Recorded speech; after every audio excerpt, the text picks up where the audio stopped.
floor or on a sofa or however, whatever the case might be. And with a book, at the same time, you can be flying around the moon in a spaceship or riding a wild moose or petting a singing toaster, you know? Anything's possible. Anything's possible. So I read everything I could get my hands on growing up. And eventually, because I was homeschooled, I graduated from high school at the age of 15. Mainly the result of not taking any summer breaks my whole life. Thank you, Mom. And when I graduated, I thought, this is gonna be awesome. No more school. And it was awesome for about 2 weeks. And then I got really, really, really bored. How bored? I got so bored, I went into our backyard and I dug a hole. And it wasn't just any hole, mind you. It was a big hole. It was over 8 feet across, over 8 feet deep, circular. And then we had one of those giant old television satellite dishes that you used to see all over the place, and it was abandoned on our property. So I dragged it over to the hole, and I tipped the dish over so that the dish formed a roof for the hole. And then I piled hay bales on top of the dish, because I live in Montana, and there are lots of hay bales in Montana. Piled the hay bales on the dish for insulation, and then I ripped off bark off dead trees and used the bark to make shingles on top of the hay bales. Now you might be wondering, you might be thinking to yourself, well, Christopher, if you put a satellite dish on top of the hole, how did you get into the hole? Well, I dug a tunnel into the hole.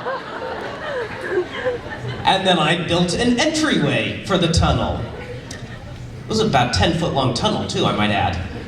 And then I started chopping down dead trees along the Yellowstone River, chopping them down with a claw hammer, no less. And I dragged them up in front of the hall, in front of the entryway, and I started planting them upright in the ground to form the framework for what was gonna eventually be a Viking-style mead hall.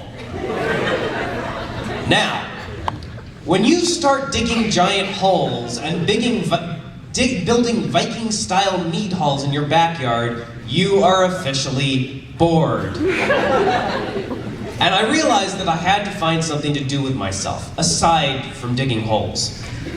And the thing is that I didn't have to do anything.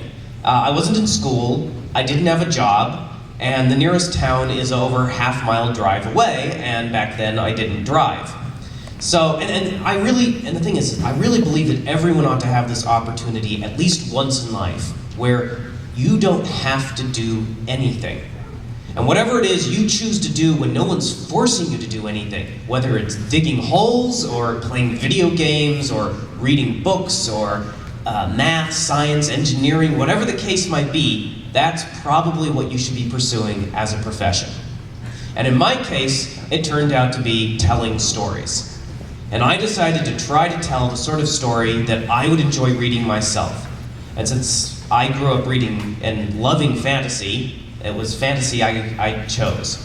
And so I said, all right, I'm gonna take all the elements I like about fantasy. I'm gonna take the wise old mentor and the evil villain and the dragon and the magic sword and the young hero, and I'm gonna take all these things and I'm gonna try to fit them into one story and see if I can write that. So I spent about a month working out the plot of the entire series. I was gonna say trilogy, but it's not a trilogy anymore, is it?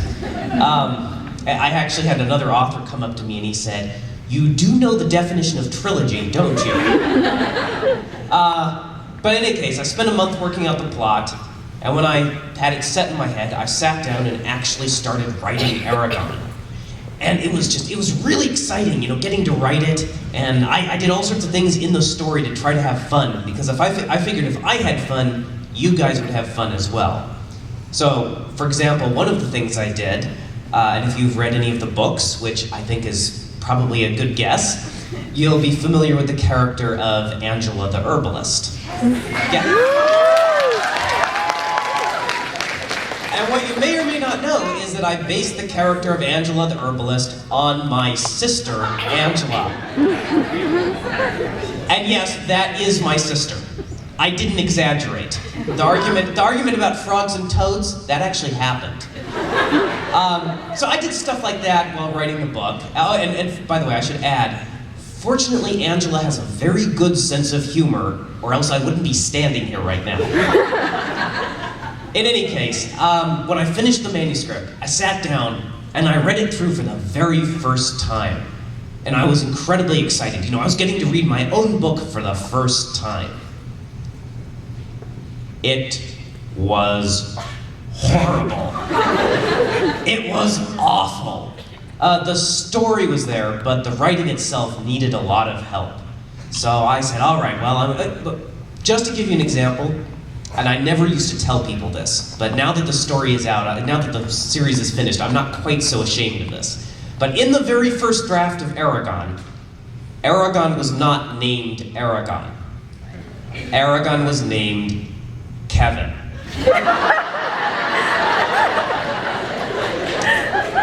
And by the way, if your name is Kevin, it's a great name.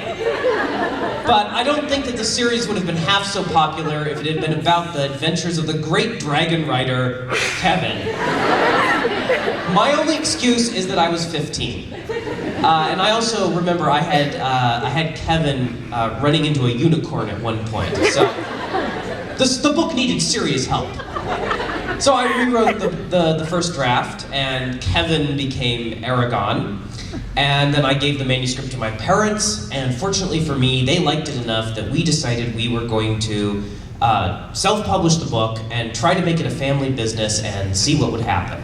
And that is exactly what we ended up doing. And I went all across the western half of the United States doing events with the self-published edition, events just like this.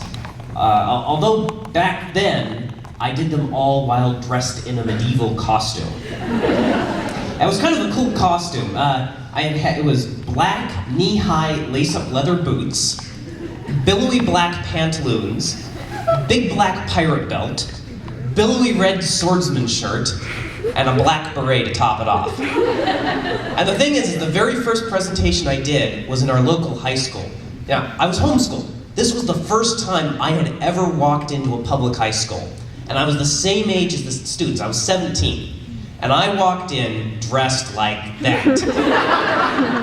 And when I got into the library of the school where I was doing my event, some guy in the back looked up at me, and I heard him say, and it was about this volume too, he said, "Hello, Romeo!" As you can see, I don't wear that costume anymore. But I had a lot of fun traveling around with the self-published edition. Met a lot of fun people, had some great experiences. I once arm wrestled a guy in order to get him to buy a copy of the book. Once sold a copy to a guy who did not read English. I talked him into buying it as a present for his girlfriend, so you know. And then eventually, as was mentioned earlier, the author, Carl Hyacin, caught wind of the book, and he passed it on to Random House, and the rest, as they say, is history.